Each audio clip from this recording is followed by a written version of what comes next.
రాత్రి 2 గంటలకి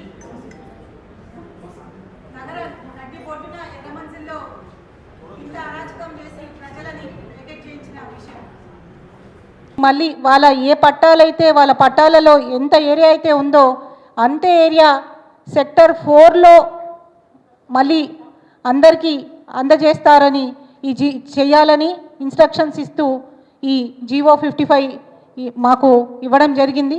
చాలా సంతోషం. ఎందుకంటే ఖైరతాబాద్ నియోజకవర్గం అంటేనే ఎంతమంది ధనికులు ఉంటారో అంతమంది పేద ప్రజలు కూడా ఉంటారు.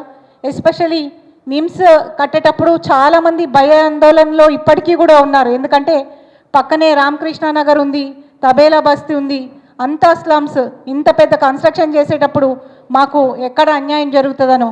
కానీ ఈరోజు రేవంత్ రెడ్డి గారి ప్రభుత్వంలో ఈ జీవో ఇచ్చి మాకు ఒక అండ ఇచ్చిండ్రు, ధైర్యం ఇచ్చిండ్రు. పేద ప్రజల వెంట కాంగ్రెస్ ప్రభుత్వం ఉంటుందని తెలియజేస్తున్నందుకు చాలా సంతోషంగా ఉన్నది. డెఫినెట్గా రాబోయే రోజుల్లో రామకృష్ణ నగర్ తబేలా బస్తీకి కూడా కావాల్సిన సౌకర్యాలన్నీ కూడా, ఎందుకంటే నిమ్స్ లాంటి పెద్ద సంస్థ అక్కడికి వస్తున్నప్పుడు పక్కనే ఉన్న వాళ్ళకి ఇబ్బంది కలిగే ఛాన్సెస్ ఉన్నాయి. కానీ అవన్నీ కూడా ఇబ్బందులు కలగకుండా ప్రభుత్వం మాకు సహాయ సహకారాలు అందిస్తుందని మేము నమ్ముతూ ఉన్నాము. ఈరోజు మేము ఈ 9 మందిలో ఒక సంతోషం వీళ్ళది ఒక్కరిదే కాదు, మొత్తం నియోజకవర్గంలో ఖైరతాబాద్ నియోజకవర్గంలో ఒక సంతోషం చూస్తూ ఉన్నాము. ఎందుకంటే ఇలాంటి బస్తీలు చాలా ఉన్నాయి ఖైరతాబాద్ నియోజకవర్గంలో. నందగిరి హిల్స్ లాంటిది, గురుబ్రహ్మ నగర్ లాంటివి, నందగిరి హిల్స్లో గురుబ్రహ్మ నగర్ లాంటివి.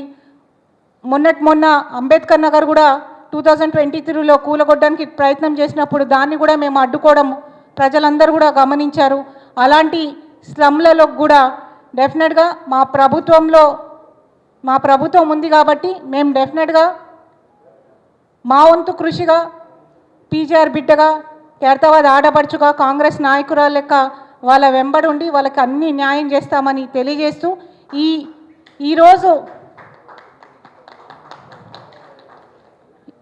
ఈరోజు మాకు ఇంత బలము దానికి వచ్చిందంటే, ఒకటి స్థానికంగా మా పోరాటం ఒకటైతే న్యాయబద్ధంగా మాకు అందించిన సహాయ సహకారాలు,